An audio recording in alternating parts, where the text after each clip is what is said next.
नमस्कार दोस्तों, हमारी आज की कहानी का नाम है ज्ञान की 4 बात। एक राजा था जिसके महल में एक सुंदर बगीचा था। उस बगीचे में अंगूर की एक बेल लगी हुई थी, जिस बेल पर एक चिड़िया रोज आकर बैठती थी। चिड़िया अंगूर की बेल से चुन चुन कर मीठे अंगूर खाती थी और खट्टे अंगूर को नीचे गिरा देती थी। चिड़िया के रोज रोज यह हरकत देख उस बगीचे का माली बहुत तंग आ गया। उसने चिड़िया को पकड़ने की बहुत कोशिश की, पर वह हाथ नहीं आती थी। आखिरकार माली राजा के पास गया और उसे पूरी बात बताई। माली की बात सुनकर राजा ने चिड़िया को सबक सिखाने की ठान ली। अगले दिन राजा बगीचे में घूमते हुए चिड़िया पर निगरानी रखने लगा। जैसे ही चिड़िया अंगूर खाने आई तो राजा ने उसे पकड़ लिया। वह चिड़िया को दबाकर मारने लगा तो चिड़िया ने कहा, राजन, मुझे मत मारो, मैं इसके बदले आपको ज्ञान की 4 बातें बताऊंगी।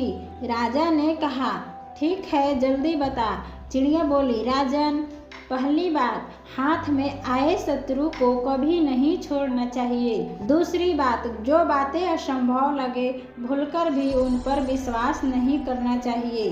तीसरी बात, बीती हुई बातों पर कभी पछतावा नहीं करना चाहिए।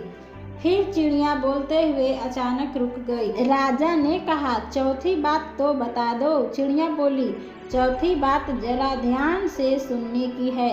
मुझे जरा ढीला छोड़ दे, क्योंकि आपके हाथों में मेरा दम घुट रहा है। राजा ने अपना हाथ ढीला छोड़ दिया और चिड़िया एकदम से उड़कर पेड़ की डाल पर बैठ गई और बोली, चौथी बात यह थी कि मेरे पेट में 2 हीरे हैं। यह सुनकर राजा को बड़ा दुख हुआ। राजा की यह हालत को देखकर चिड़िया बोली, हे राजन, आपने मेरी एक भी बात नहीं मानी। पहली बात, मैं आपकी शत्रु थी, फिर भी आपने मुझे छोड़ दिया। दूसरी बात, मैंने बताया था कि असंभव बातों पर भूलकर भी विश्वास नहीं करना चाहिए।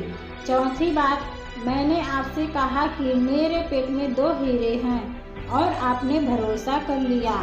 और अंत में तीसरी बात, बीती हुई बातों पर कभी पछतावा नहीं करना चाहिए। हमें इस कहानी से यह शिक्षा मिलती है कि उस ज्ञान की बात को जानने का कोई अर्थ नहीं जिस पर आप अमल न कर सके। तो दोस्तों, ये कहानी कैसी लगी? कहानी पसंद आई तो लाइक और सब्सक्राइब करना ना भूले। Thank you.